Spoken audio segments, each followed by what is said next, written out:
வணக்கம். YouTube private channel 2026 சட்டசபை தேர்தலில் வந்துட்டு தமிழ்நாட்டில் வந்துட்டு இருக்கக்கூடிய அரசியல் கட்சிகள் அனைவருமே நாம் தான் வெற்றி பெறணும் அப்படிங்கிற ஒரு முழு எண்ணத்தோடு வெவ்வேறு விதமான வார்த்தைகளை வெளிப்படுத்தி மயிலாட்டம், ஒயிலாட்டம், கரகாட்டம் இது போன்ற நிகழ்ச்சிகளை நடத்தி ரோடாக, ஊராக, தெருவாக நடந்து கொண்டு இவர்கள் வாக்குகள் சேகரித்து கொண்டு இருக்கின்றார்கள். இந்த நிலையில் பார்த்தீங்கன்னா தமிழ்நாட்டில் இருக்கக்கூடிய தமிழக மக்களுக்கு தேவைப்படக்கூடிய அரசியல் கட்சி இரண்டு தான். அது திராவிட கட்சி ஒன்று, அனைத்து இந்திய அண்ணா திராவிட முன்னேற்ற கழகம், இனி ஒன்று திமுக. இந்த இரண்டு கட்சி தான் தமிழ்நாட்டில் இருக்கக்கூடிய தமிழக மக்களுக்கு முழுமையான ஆதரவை கொடுக்கக்கூடிய அரசியல் கட்சி. இதில் கூட்டணி அமைச்சிருக்கக்கூடிய அரசியல் கட்சிகள் அவங்க அந்தந்த அரசியல் கட்சிக்கு தகுந்தவாறு அவர்கள் தமிழக மக்களை தொண்டு செய்வதற்கு அவர்கள் உதவிகரமாக இருப்பார்கள் என்பதும் ஒரு வார்த்தை இதுக்குள்ளே இருக்குது. இது நம்முடைய சேனல் மூலியமாக வெளிப்படுத்துகிறோம். அதே மாதிரி பார்த்தீங்கன்னா செல்வி ஜெயலலிதா அம்மையார் 2016 வெற்றி வரும்போது நம்முடைய அந்த யூடியூப் சேனல் மூலியமாக 2016 முதல் இடத்தை பிடிக்கக்கூடிய ஒரு அரசியல் கட்சி அனைத்து இந்திய அண்ணா திராவிட முன்னேற்ற கழகம் என்று நம்முடைய சேனல் மூலியமாக நம்ம வெளிப்படுத்தியிருந்த வார்த்தை. அதை கடந்து வரும்போது 2021 பார்த்தீங்க அப்படின்னா திமுக தான் வெற்றி வரும்னு சொல்லி நாம் கருத்து கணிப்பு அன்றைக்கு கொடுத்துருந்தோம்.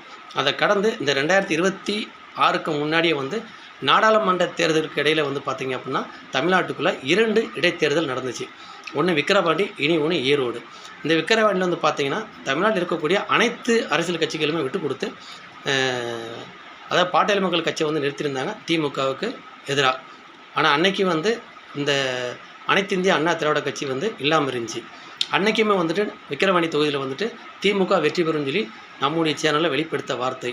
அன்றைக்குமே கருத்து கணிப்பு நம்ம கொடுத்துருந்தோம். அது மாதிரி திமுக வெற்றி பெற்றுச்சு. அதை கடந்து வரும்போது பார்த்திங்கன்னா ஈரோடு இடைத்தேர்தல். இந்த ஈரோடு இடைத்தேர்தல் பார்த்திங்கன்னா நாம் தமிழர் அப்படின்னு சொல்லக்கூடிய சீமான் அவர்கள் அங்கே திமுகவுக்கு எதிராக போட்டியிட்டார். அவரும் தோல்வியை சந்தித்தார். அன்றைக்கும் நம்முடைய சேனல் மூலியமாக வெளிப்படுத்தி ஈரோடு இடைத்தேர்தலில் திமுக முழுமையாக வெற்றி பெறும் சொல்லி நம்முடைய கருத்து கணிப்பு கொடுத்துருந்தோம்.